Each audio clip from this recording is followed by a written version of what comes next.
Peter, did you score any deals for Black Friday? If by deals you mean watch a horrible, horrible Jets football game, then yeah, I scored big, baby. Wow, that is a deal. You lost. From Wondery, I'm Michele Beadle. And I'm Peter Rosenberg. And this is Over the Top.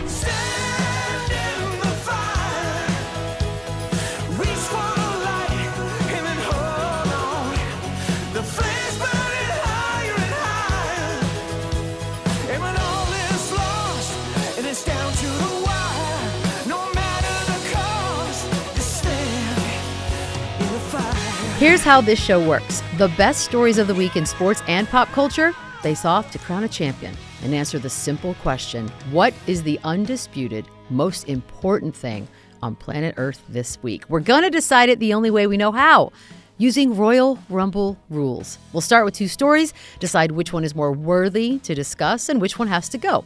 After 90 seconds, a new story will be introduced, and we'll have to decide whether we want to keep talking about our current story or switch to the new one. We don't know the order of stories coming our way, but we do decide which ones get thrown over the top rope. Peter, what's up first? All right, let's tee up our big contenders. Here we go. First topic's entering the squared circle. When the Clippers played the Spurs earlier this week, Coach Pop got on the house mic.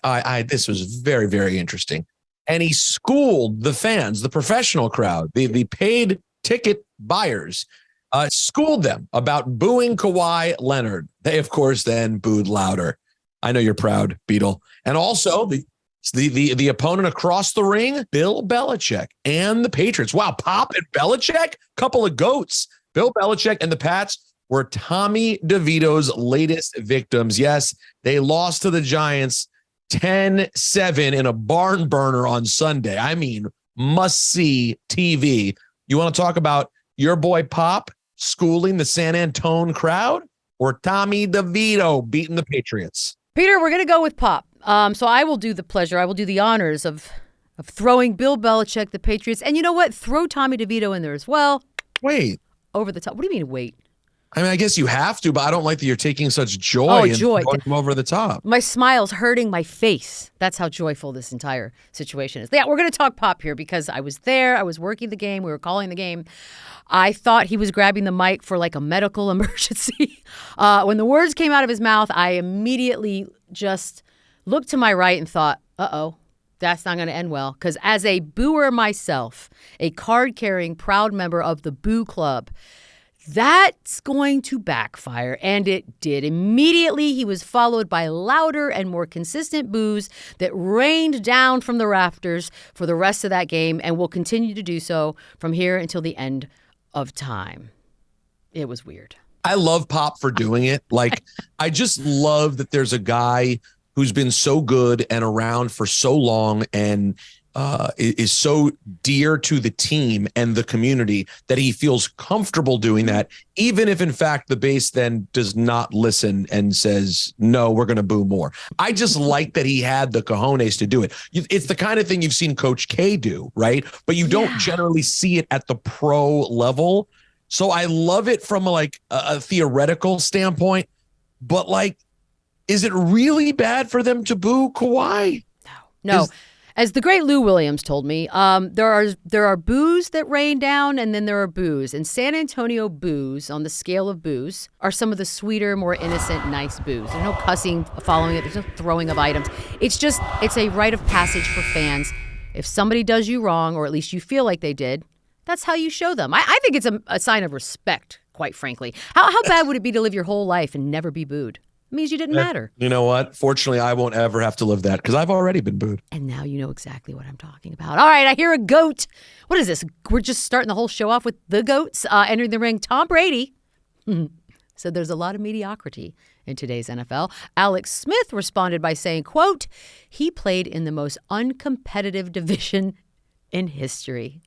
Do we want to continue talking about Kawhi, Pop, and the boos, or do we switch to Tom Brady and Alex Smith? What a picture of Tom Brady we're using. That's fun. Rare that you see Pop look more handsome than Brady, but I think in this case, that's exactly what's happened. And for that, I think we chuck the old man over and talk about Tom Brady because this whole thing was rich. I mean, There's the Alex Smith point, right? That Brady played in a mediocre AFC East throughout his entire career, where the Dolphins stunk the entire time.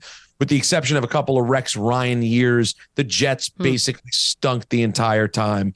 The Bills generally stunk and only got good at the end when Brady was on his way out. So there's some validity there. But Beadle, the part to me that was so compelling about all of this is everything Brady said about the competitive issues facing the NFL is 100% accurate, but it's literally as if those rules in some ways were created for Tom Brady. I mean, this is a guy who was able to have an incredibly long career and play into his mid-40s, not just because he's incredible, which he is, but also because for the last 10 years, Beadle, you could not hit this man. You could not get near him. I never even saw him get dinged. I mean, the entire league sort of operated sort of like the Jordan rules with the Brady rules. So even though what he said made sense, Beadle, it was just like, dude, how are you the person saying this without at least acknowledging, oh, by the way, there's no bigger beneficiary to this than me? That would have been a nice sort of, if he would have added it, or maybe he says, nah, that was all for Carson Palmer. It wasn't my fault. He might have gone with that route as well. But I think part of it is there's 300 million reasons why Tom Brady is so vocal these days, and Alex Smith is looking to get a piece of that pie. Ooh. And I like his style. Yeah, I've thought about this. Yeah, I can tell. A lot of Alex Smith thought, all right, whose music is that I hear? After being ejected in his return to Phoenix, Chris Paul called his decade-long feud with referee Scott Foster, quote, personal. Do we want to stick with Brady and his commentary about the NFL and its softness and the rules, or move on to Chris Paul? I'll tell you right now, Beadle, I think there's still a lot more on the Brady tree, but I know you're an NBA gal, so let's see where you want to go. I mean, look, there's not a ton to say about the Chris Paul, Scott Foster thing other than it's amazing. I love every second of it. I love the fact that these two people do not care for each other. One called one a B, the other one threw the other one out. Loved everything about it. That being said, I will once again take pleasure and I will lift with my back because I don't know how to lift with my legs correctly. And I will throw Chris Paul and Scott Foster over the top rope because I'm with you. I think we stay here with Tom Brady because, again, I'm fascinated not just by what he said, but that he's saying it. This man was so boring during his entire career as a football player. Oh, that's another angle. Wow. By the way, and I get it. It's the Derek Jeter theory. It's fine.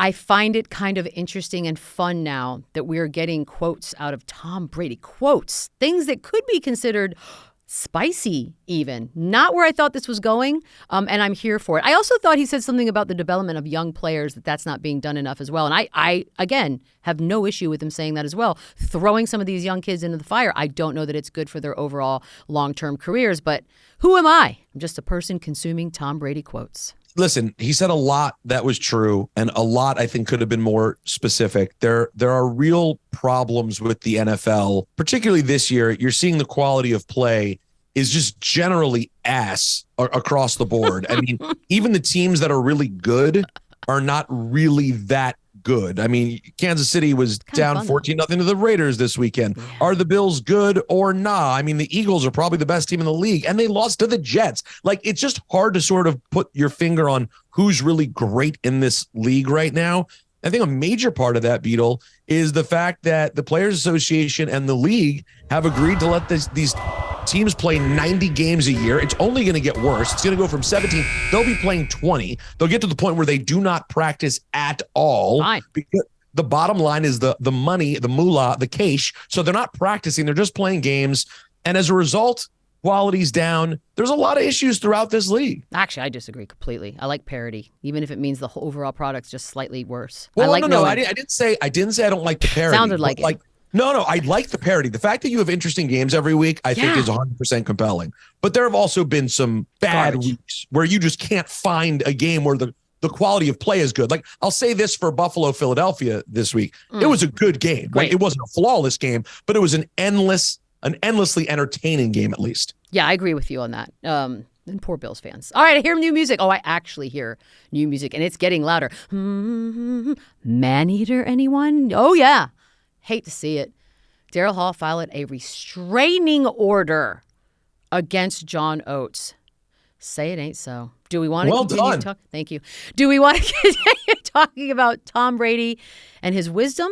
Or do we switch to the legal woes of one Hall and one Oates? Well, seeing as Hall & Oates is one of my all-time favorite groups, I've seen them in concert many times. Mm-hmm. I would like to I'd like to go to Hall & Oates and say goodbye to Tom Brady. So, okay, a couple things here, Beadle. This isn't a shock. They have not been into each other for a very long time. Like, basically ever. And you can feel in concert, you can see that they're just like two dudes on stage who play in a band together, but don't really like each other that much. I think the best thing we have going for us, though, here is the amount of bad puns that we can make about it. For example, I'm so bad at this. Okay. For example, Daryl Hall was all, yo, man, I can't go for that. All right. Now you. Now me? That's it. Okay, here, I'll help you. I'll give you another one. Okay. Hall has totally lost that loving feeling. You know what I mean? Wait, what? That's them? Well, they did a famous cover of it. Okay, fine. That's fine. I don't know if we're going to count that, though. Oates probably got the news and was served and said, say it isn't so. I can't. There you go. That's good. That's good. I hate puns. I like laughing at other people doing puns, but I suck. Maybe Daryl Hall actually filed the papers himself because he's in fact a lawyer after doing some adult education. Ooh, that's a good one. Now that's a path. That was a journey that we just went on. By the way, is this true that they have not liked each other even since the initial formation of the band, because they were both under the assumption that they would be two individual acts and they would go by Daryl Hall and John Oates, and the record label put Hall and Oates, and they've been stuck with that since day one? I don't know, but I like that story. By the way, Hall was all like, you're a bitch, girl. Anyways, our final topic before the break is entering the ring, and wait for it, it's Tim Tebow. No. What year? Can we just throw him over the top without even hearing what the rest of the story is? Tim Tebow is being inducted to the College Football Hall of Fame.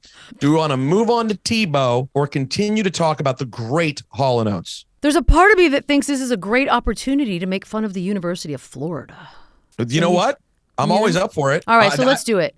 I'm hoping that Hall & Oates can figure it out, do whatever it is they need to do, and just bless us with greatness and more tours, because Nostalgia Tours is where it's at. Bye, Hall & Oates. All right, Tim Tebow. Look, first of all, I assumed he was already in the College Hall of Fame. Did you not? Well, he's the poster boy for the College Football Hall of Fame, right? Like, isn't that who you want? Don't you really want to focus on guys who sucked in the pros but were absolute studs in college? He is the guy. God, he really is who would be the second place to him? Oh, Johnny Manziel, perhaps? Yeah, maybe, but Tebow's even better. Tebow, yes. Okay, he was on the Gators for 2 years. Mm-hmm. 2 BCS national championships, a Heisman Trophy, first team All-American honors twice. Yep. Went into Florida's Ring of Honor, and then came to the league and was just like this bizarre pariah for people. It was so strange. The Tim Tebow thing was a weird moment in time. Like, don't get me wrong, I found him annoying, but I also found that people's obsessive hate for him was weird. It made me kind of oddly root for him at times too. Well, I can speak for the people that hated him. We, as a group, generally do not fall for people who seem too good to be true. We don't like it. It makes us uncomfortable, and we lash out. And that is my part as spokesperson for that group. For the nasty, negative, horrible. Oh, I'm sorry. No, that's not what we call ourselves. We call ourselves realists. The realists. I know it. You are a realist. We are halfway through the show right now. Oh, my God. The most important topic of the day, I can't believe I'm saying it, is Tim Tebow going into the College Hall of Fame. Thank God there's more show left. Yeah, I don't think this is going to last. We'll be back.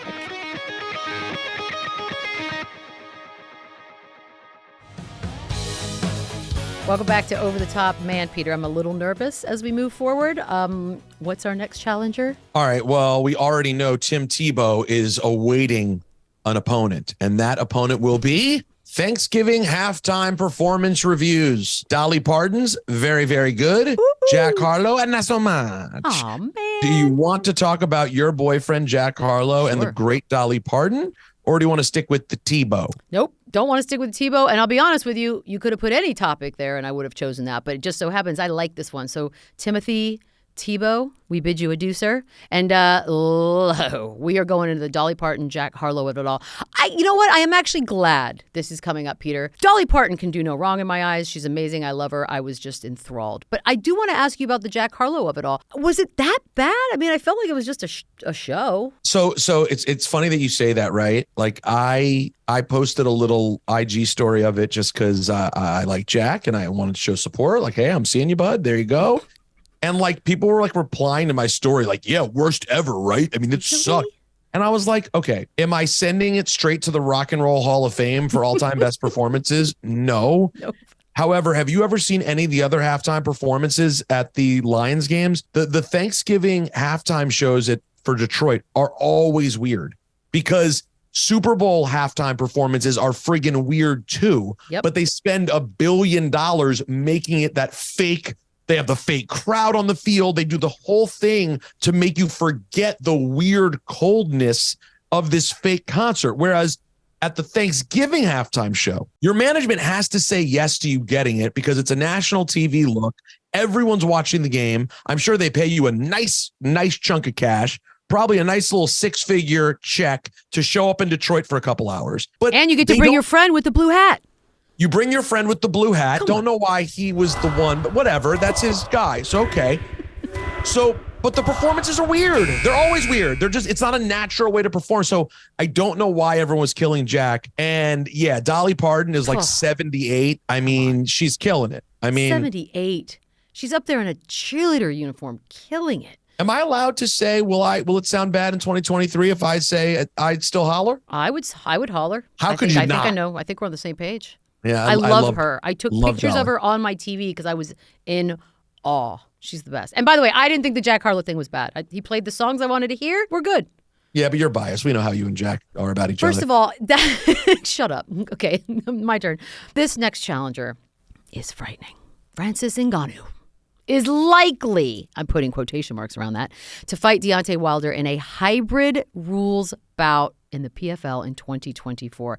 Hybrid rules. Do we want to continue talking about Dolly and Jack? By the way, Steve Aoki, we didn't even mention you. Or do we switch to this likely fight, Peter? All right, well, Dolly, we respect you. And Jack, I love you, but you're both going over the top. Let's talk about what this could look like. Yeah. Francis Ngannou, who's coming off of his big moment, of course, against Tyson Fury. Yep. Now he could have a mixed rules bout with Wilder. So that's interesting. So it goes from all of a sudden, Ngannou's the underdog in a sport that's not really his sport. I see the news that he might get Wilder, right? Mm-hmm. Now, Wilder is not close to the fighter Fury is, which is why, Fury beat him in a trilogy time after time, in spite of the fact that Deontay put up a good fight. Fury is a far superior fighter. So I thought, that makes sense. Ngannou puts up a good fight but loses to Fury. He gets a boxing match with Wilder. But no, they're now going to make it mixed rules. So it's going to play into Ngannou's hands. It's very compelling. What the hell is Deontay Wilder going to do besides box? Do you know I can't picture Deontay Wilder doing anything except throwing those haymakers. How does a mixed rules fight look? Is a mixed rules fight not just now an MMA style fight? That's how I take it, right? Is that like, if it's boxing rules, but there's also some kicking, aren't we basically talking MMA? Yeah. And wouldn't that lean really heavy in favor of Ngannou? Maybe you're like only allowed to kick, but you can't do choke holds and stuff. I don't know. I don't even know. Maybe there is no grappling. Maybe it's kicking and boxing. I don't know. Either way, I'll tell you what. Take my money. I was going to say take my money. We're on the same page. Oh, you know what? Let's just not take our money twice. Let's go to each other's house, one of us. And I was about to say. One money. If you're in New York at the time, that's a good get-together moment. Yeah, that's a good one. Like a double date situation? Yes. All right, now who is coming down to the ring to take on Francis Ngannou and Deontay Wilder? A list of the most hated characters in television has dropped. And yes, Joffrey from Game of Thrones took the #1 spot. Do we want to discuss TV villains or Ngannou and Wilder? Come on, dude.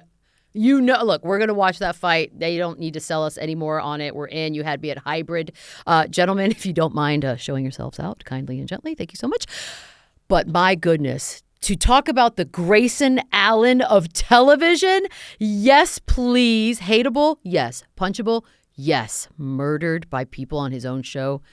Yes. And by the way, to go on to this list, that's an honor, is it not? From that show alone, Peter, you could do like 3 or 4 characters. Oh, easily. yeah. That's such a great point. Just Game of Thrones, the heel breakdown is a lot. Yeah. I love breaking down the best heels on The Sopranos. That's a favorite topic Were of mine. there heels on The Sopranos? Oh, my God. Are you kidding? Ralphie? No, I thought he was cool. Who else? No, you did not think. Let me you don't remember the whole story arc.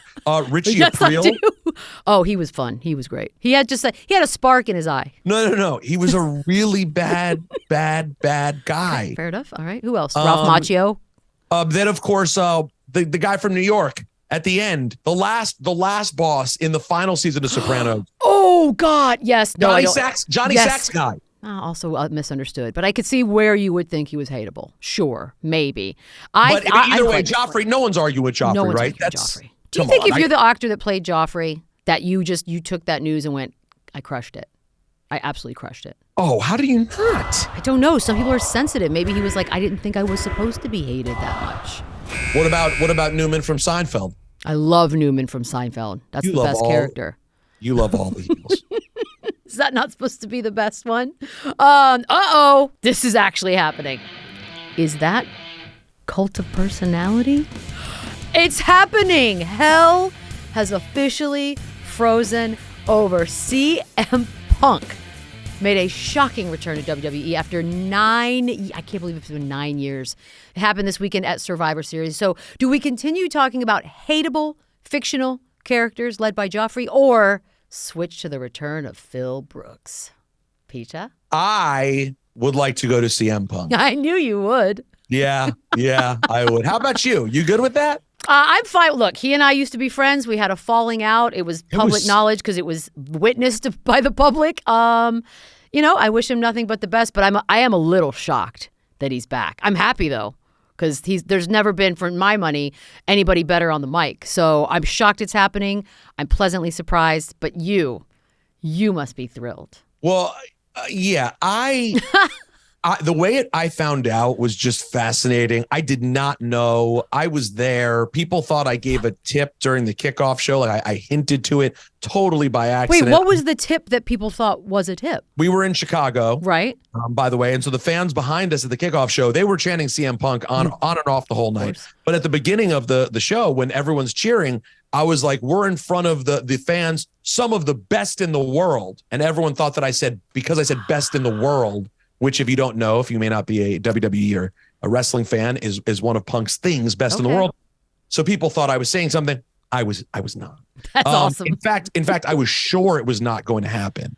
And then as the night went on, I started hearing like little things. I'm like, no way. And then like 2 seconds before it happens, someone I'm with makes a joke to someone else, like, yeah, CM Punk's coming back. And someone else who was in the know was like, huh? And I was like, no way. And then the music hit. And I was like, hey, listen, I've never been more wrong. I declared he was absolutely never coming back. I just thought he was a serial bridge burner and a habitual line stepper. And he may be, but you know what? The WWE, listen, let me tell you something. Mm-hmm. You have to respect the petty, okay? They may have not been, begging to get in business with CM Punk, but they love sticking it to another wrestling company. And boy, does signing CM Punk do that. Enemy of my enemy, indeed. And yes, he's a bridge burner, but now we've learned that bridges can be mended with some rope and some tape and some hope. And by the way, no one does it better than WWE. Everyone has always gone back. There's never been a bridge burn that wasn't able to be rebuilt. And I have to tell you, now heading towards the Royal Rumble at the end of January and WrestleMania season, like, it changes everything. It's thrilling. It's immediately must-see TV. Hey, move, bitch. No, not you. I'm talking about Ludacris, of course. Move, bitch, get out the way, because the next challenger is approaching the ring right now. Ludacris repelled from the top of Mercedes-Benz Stadium while rapping Move, Bitch to perform at the end of the third quarter of the Falcons-Saints game this past weekend. Do we want to talk about Ludacris repelling from the top of Mercedes-Benz, or do we want to talk about CM Punk? You know how I feel. Love Luda. Yeah. But I'm kind of good. I don't know that I have a lot to add to Move Bitch, other than the excuse to just say Move Bitch for the next, 90 seconds. Well, you know what? Then say it to Luda. Okay. Mr. Ludacris, is it? Move Bitch, please, over the top if you don't mind. Let's go back to Punk because I am with you. Knowing him a little as I once did, I am a little surprised that he's going back. And I don't know how much of that has to do with, Vince McMahon is not as vital a part, but although I never will believe that. So I don't know what it took behind the scenes other than just like, hey, here's some money. Why don't we just do this again? But the pride factor involved, or was it just there were no other options at this point? Well, that's the thing. So it puts WWE in a beautiful position because the way Punk went out at AEW was so bad. Yeah. That bridge is 100% burned. Like, that's not an option. He did not disappear for this long. I'm sorry. I know everyone loved to believe that Punk is just the ultimate purist. He's not going to New Japan. He's not going to Ring of Honor. CM Punk is doing one thing. He's getting one more monster payoff. And the place to do that is in the big leagues with the big boys and girls at WWE. And WWE then, whatever offer they might have given him at a different point in time, I'm sure isn't the same one they give now when, frankly, what other choice does he have? So I think they were in a great negotiating situation, and he's in a situation where he's like, wow, I can really stick it to AEW and have another run. And let's be honest, if this run goes well and is cool, dude, he'll gloriously ride off into the sunset. He'll go into the Hall of Fame. He'll be good with WWE for life. Everything will be forgotten. So why not? It makes all the sense in the world. No, it's. I mean, I can't believe it's been 9 years. It does not feel that long. I know. Now that I'm saying it out loud, that's a little bit weird. All right. What music is this? Is this Love Hurts? Great song. No, it's Jalen Hurts. It's Jalen Hurts. The Eagles defeated the Bills thanks to Hurts' fourth quarter heroics and a 59-yard field goal by Jake Elliott in the rain. Do we want to continue talking about the return of CM Punk, or do we switch to a little Eagles-Bills action? I guess I'm going to leave it to you because if it was up to me, I think we could start talking about CM Punk, where he could end up historically if this goes well, who we'd like to see him with, blah, blah, blah. But listen, I'm the biggest wrestling fan ever. If you want to, I totally understand talking about this incredible Eagles team as well. So I'm going to leave it to you. Much like it has felt talking about this Eagles team all season long, I just don't have a ton to say other than they are 10-1, best in the league as far as records are concerned, but for some reason not garnering the kind of respect that you would think one 10-1 team would have in the NFL. So I am actually, Peter, going to throw the Eagles over the top rope. I love it. I love what you've done. I'm gonna do it because look, in his heyday, at his highest point, I cannot remember a wrestler, Stone Cold Steve Austin probably, that was as exciting and as fun. And when the music would hit, you were just lost your mind to the point where crowds have been chanting for him years after he was gone, knowing that bridge was burned and he wasn't coming back. Although, last laugh is on them because he came back. So for my money, put it this way. I check in every once in a while with wrestling, but I haven't done it as I used to, where it's like every week I'm on top of all of it. I'm in. I have to see how this goes. I'm with you. I mean, there was a time right before Punk came back to AEW where I was like so enamored by the idea of him returning to wrestling that like I really was reminiscing and saying crazy things about like the summer of Punk going back to 2011 for me being just about as popular as anyone's ever been in the modern era of pro wrestling. He was easily. Sometimes it's hard to figure out why. Like if you had to explain to people, what is it about CM Punk that connects with people so much? I would sort of struggle to find exactly what that thing is. But more importantly, I know what it is.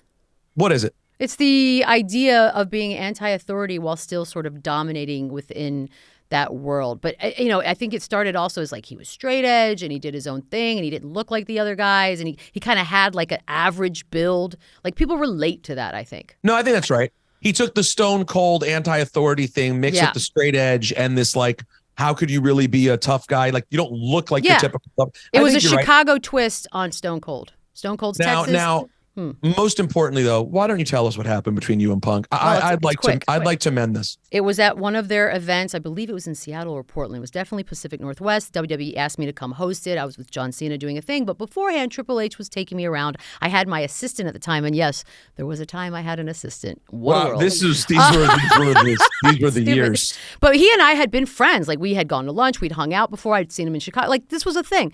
As I'm walking through, I was like, hey, fuckface, which is my term of endearment for almost anyone that I love and I think is like a friend. Well, his then girlfriend, now wife, took offense to it, came up to me, got in my face. I thought she was kidding. I laughed. She wasn't kidding. It turned into a thing. Everybody made it a big deal. Triple H was mad at them. And so then we stopped being friends. And it was really that simple. It all came down to the word fuckface.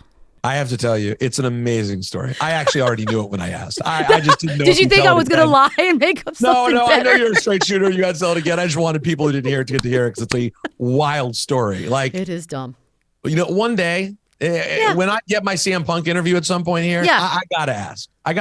I mean, look, it was disappointing. It just happened and he just stood there? He just stood there, and that was shocking to me. But, I get it. When you're in love with someone, that's all you know. You protect that person. It is what it is.